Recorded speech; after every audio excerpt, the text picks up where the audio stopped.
近日，北京一則房地產新聞震動市場。香港一個富商位於北京核心地區嘅豪宅大降價7折清倉，唔少單位減超過100萬嘅人民幣。商人將商品減價套現，正常人會形容為大出血、大賤賣、蝕本價。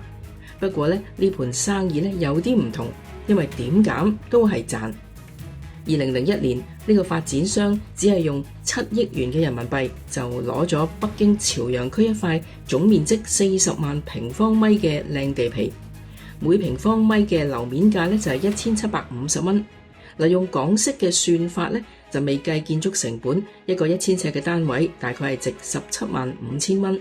攞咗地皮之後，發展商就唔急於開發，地皮一攤就係4年。直至到2005年中先動工興建第一期，當年開盤每平方米嘅售價已經升到去9000蚊，即係用港式嘅算法，一個1000尺嘅單位就售價90萬。之後再拖幾年，去到2011年先建成第二期嘅項目，開售價已經升到每平方米接近3萬蚊。港式算法即係1000尺嘅單位已經賣到300萬啦。拖拖拉拉之下，去年2024年終於再開盤。呢個時候，周邊地區嘅房價每平方米已經超過10萬蚊。即係港式嘅計算方法，就係1000尺嘅單位已經賣到1000萬啦。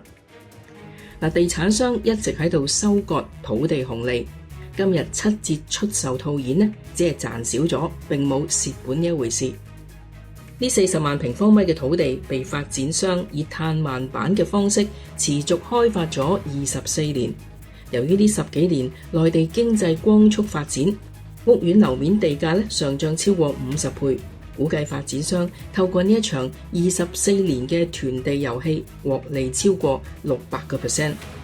呢一種攞平地囤地多年再高價出售嘅模式據說係呢位港商喺內地房地產嘅慣常操作。各個地方政府由引頸盼望等到心灰意冷。其實根據內地閒置土地處置辦法，任何土地被閒置滿2年政府可以無償收返土地嘅使用權。但係呢位發展商一直聰明咁透過分期開發、少量動工等等嘅方式，將土地拆分為好多期，逐一慢慢開發，就避過咗被收回嘅風險啦。北京朝陽嗰塊地24年嚟，因為政府投入基建同埋人口紅利，使到發展商嗰7億嘅買地成本變成450億嘅豐厚市值。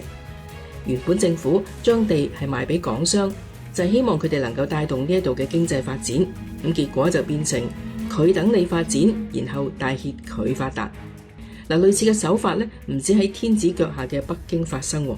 今日好多中國城市裏邊嘅發展項目都踩過咁樣嘅雷。日前同一位嚟自成都嘅朋友傾開偈，佢就講出成都嘅中招經歷。呢位港商喺2004年嘅時候用21億購入咗土地，一囤就係16年。2020年未完成開發，就以78億轉售。發展商未起好樓已經可以賺大錢。可憐接貨嗰個唔單止單位賣唔出去，仲深陷28億嘅稅務債務同埋股權糾紛嘅泥沼之中。